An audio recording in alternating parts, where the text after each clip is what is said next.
खाटू श्याम को भगवान श्री कृष्ण के कलयुग की अवतार के रूप में जाना जाता है। ऐसा कहे जाने के पीछे एक पौराणिक कथा है। राजस्थान के सीकर जिले में इनका भव्य मंदिर स्थित है, जहां हर साल बड़ी संख्या में श्रद्धालु आते हैं। लोगों का विश्वास है कि बाबा श्याम सभी की मुरादें पूरी करते हैं और रंक को भी राजा बना देते हैं। बाबा खाटू श्याम का संबंध महाभारत काल से माना जाता है। यह पांडु पुत्र भीम के पौत्र थे। ऐसी कथा है कि खाटू श्याम की अपार शक्ति और क्षमता से प्रभावित होकर श्री कृष्ण ने इन्हें कलयुग में अपने नाम से पूजे जाने का वरदान दिया।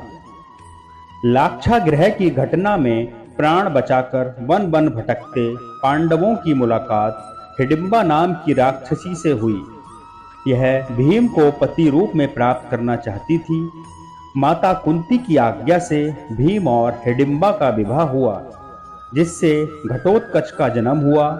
घटोत्कच का पुत्र हुआ बर्बरिक, जो अपने पिता से भी शक्तिशाली और मायावी था। बर्बरिक देवी का उपासक था। देवी के वरदान से उसे 3 दिव्य बाण प्राप्त हुए थे, जो अपने लक्ष्य को भेद कर वापस लौट आते थे। इनकी वजह से बर्बरिक अजय हो गया था। महाभारत के युद्ध के दौरान बर्बरिक युद्ध देखने के इरादे से कुरुक्षेत्र आ रहा था। श्री कृष्ण जानते थे कि अगर बर्बरिक युद्ध में शामिल हुआ तो परिणाम पांडवों के विरुद्ध होगा। बर्बरिक को रोकने के लिए श्री कृष्ण गरीब ब्राह्मण बनकर बर्बरिक के सामने आए। अनजान बनते हुए श्री कृष्ण ने बर्बरिक से पूछा कि तुम कौन हो और कुरुक्षेत्र क्यों जा रहे हो। जवाब में बर्बरिक ने बताया कि वह एक दानी योद्धा है, जो अपने एक बाण से ही महाभारत युद्ध का निर्णय कर सकता है। श्री कृष्ण ने उसकी परीक्षा लेनी चाही तो उसने एक बाण चलाया, जिससे पीपल के पेड़ के सारे पत्तों में छेद हो गया। एक पत्ता श्री कृष्ण के पैर के नीचे था, इसलिए बाण पैर के ऊपर ठहर गया। श्री कृष्ण बर्बरिक की क्षमता से हैरान थे और किसी भी तरह से उसे युद्ध में भाग लेने से रोकना चाहते थे।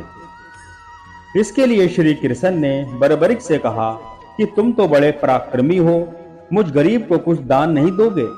बर्बरिक ने जवाब दान मांगने के लिए कहा तो श्री कृष्ण ने बर्बरिक से उसका शीश मांग लिया। बर्बरिक समझ गया कि यह ब्राह्मण नहीं कोई और है और वास्तविक परिचय देने के लिए कहा। श्री कृष्ण ने अपना वास्तविक परिचय दिया तो बर्बरिक ने खुशी खुशी शीश दान देना स्वीकार कर लिया। रात भर भजन पूजन कर फाल्गुन शुक्ल द्वादशी को स्नान पूजा करके बर्बरिक ने अपने हाथ से अपना शीश श्री कृष्ण को दान कर दिया। शीश दान से पहले बर्बरिक ने श्री कृष्ण से युद्ध देखने की इच्छा जताई, इसलिए श्री कृष्ण ने बर्बरिक के कटे शीश को युद्ध अवलोकन के लिए एक ऊंचे स्थान पर स्थापित कर दिया। युद्ध में विजय श्री प्राप्त होने पर पांडव विजय का श्रेय लेने हेतु वाद विवाद कर रहे थे। तब श्री कृष्ण ने कहा कि इसका निर्णय बर्बरिक का शीश कर सकता है।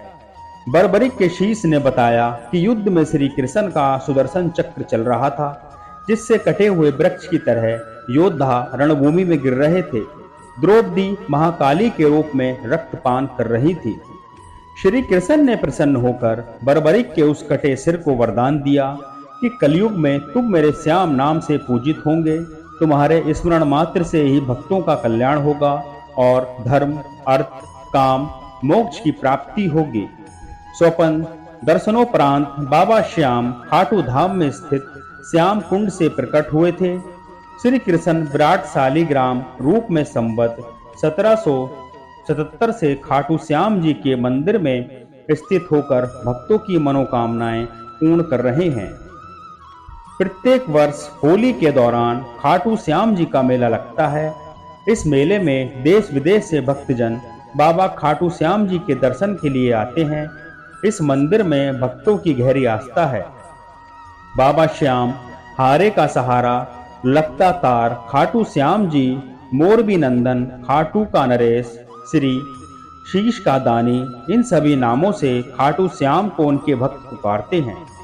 खाटू श्याम जी मेले का आकर्षण यहाँ होने वाली मानव सेवा भी है।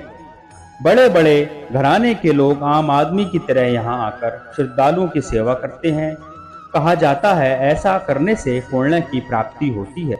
भक्तों की इस मंदिर में इतनी आस्था है कि वह अपने सुखों का श्रेय उन्हीं को देते हैं। भक्त बताते हैं कि बाबा खाटू श्याम सभी की मुरादें पूरी करते हैं। खाटू श्याम में आस लगाने वालों की झोली बाबा खाली नहीं रखते हैं, जिससे आपको हमारी आगे आने वाली हर वीडियो की अपडेट मिल सके। चलिए दोस्तों, मिलते हैं आपसे अगली वीडियो में। आपका दिन शुभ हो। जय श्री राम। राम भक्त हनुमान की जय। जय हो खाटू श्याम वाले बाबा की।